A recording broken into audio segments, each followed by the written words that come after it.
Hi guys, welcome to Deefer diving.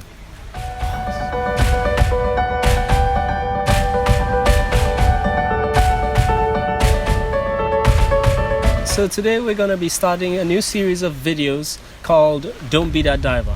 Is specific things that divers may do that would annoy or otherwise upset other divers, especially if it's us that they're dealing with. So which one's the one that you remember to be like the one you didn't like the most? So the first thing for me, I'd say, and I think it's for all of us, is the most experienced diver in the world. Okay. I think there are those guys or those divers that would come around and they just know everything. They've got all the knowledge, they've got all the experience, they've dived everywhere, and they just want to tell you all of it. Like, oh, this is the best place I've been ever, or that's the best wreck I've ever seen in my life. It could be a bit annoying for us because it kind of feels like sometimes they want to tell us how to do our own jobs because they know it all so much, or it kind of undermines us as the dive professionals there because they're constantly just going on and on and on and on. So that kind of annoys me a bit. Well, sometimes you feel like they're not actually listening to you, to your briefing especially. So if you're in charge of a group, they kind of disrupt the interaction there. And it might be confusing for all of the divers in the group as well. Like, who should I listen to? You know, because this guy is so experienced. So that might be very, very annoying. It can often happen with the choice of dive site as well. If you're diving with a local dive center, they're the ones that are gonna know the conditions or the specifications about a certain dive site and would choose to go to certain dive sites based on those.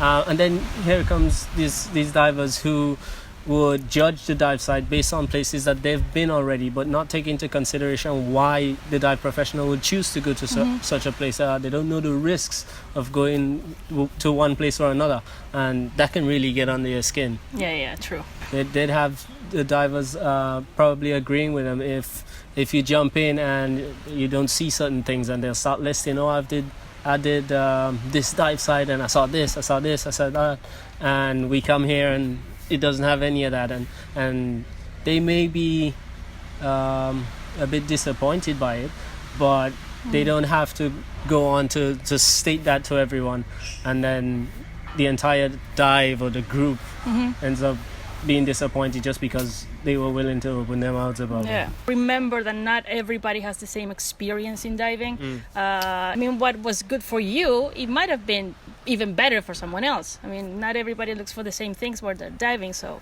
there's people that don't dive at all, so your worst dive is still on any day better than someone who doesn't dive. Yeah, true. It's still a better experience anyhow you look at it. So don't be that diver. Okay, so for me, I have to say that the one type of diver that I don't particularly like that much is the like the control freak dive buddy.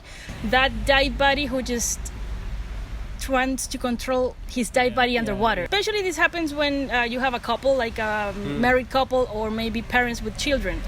I remember we had a couple diving with us for just one day, and we jumped in the water, and she was fogging. I mean, the mask was leaking all the time, and he was continuously saying to her, like, Clean your mask. and she was okay, one time, two times, checking her air, and she was just trying to have a good time, and he would actually pull her towards him so they can stay close together. And on the second time, I actually saw her slapping his hand, like, and then at the end, I actually found out that he bought the mask for her. I mean, she didn't even try it on, you know. So it's like, you're not doing anything good for that person, for your body. I mean, you have to let them control their gear and know how to clear their mask, and know how and when to check their air, and let them figure it out by themselves. I kind of understand that when it's parents with children, because especially if you have, I don't know, an 11, 12-year-old who had just done the open water, it might be a little bit worrying, of course. It means your kid, you want to protect them, of course. But with grown-ups, not so good, especially if you're a couple. It's like seriously annoying. I think one bad thing that it does in that situation is that it builds up a lot of anxiety for the person that you're constantly hovering over. they start focusing more on you than on the dive, and they start fumbling with the equipment because you have them checking over it so many times, and they start having more problems than they should because now they're just overly anxious because of it. That's not a good thing. So, well, in my personal experience, the dive buddy that I started diving with at the time, one day he told me, you know what, I don't want to be your dive buddy anymore because I'm so worried about you that I am not enjoying the dive. So for the next dive, we just asked the dive instructor, can you be with her? And I was like, yeah, sure. I had no problem with it. So he actually started enjoying himself. And he was better even in air consumption. He was so worried about me that he was like after me all the time. So he learned to deal with that and just like, let me be. I mean, if you're already a qualified diver, you have your open water or advanced, you shouldn't really be worrying about that person because he's already certified. I mean, he should be learning and he should know what to do underwater in case of an emergency. So, and if not, adequate enough to handle themselves under there, otherwise they should not have been certified. And if not, well, the dive professional who's leading the dive is there for a reason. Go to them. I was gonna say, before you jump into the dive, you can always go to the dive professional on the boat and say, look, I'm a little bit worried, a little bit nervous about this person. If you can just keep an eye on them, and that's fine. I mean, that's what the dive professionals are there for. That's their job. So you're there to have a good time. By all means, let them worry about that person. Yeah. So that's it. This was the first video that we're gonna be doing out of this series of Don't Be the Diver videos. So we hope you enjoyed it.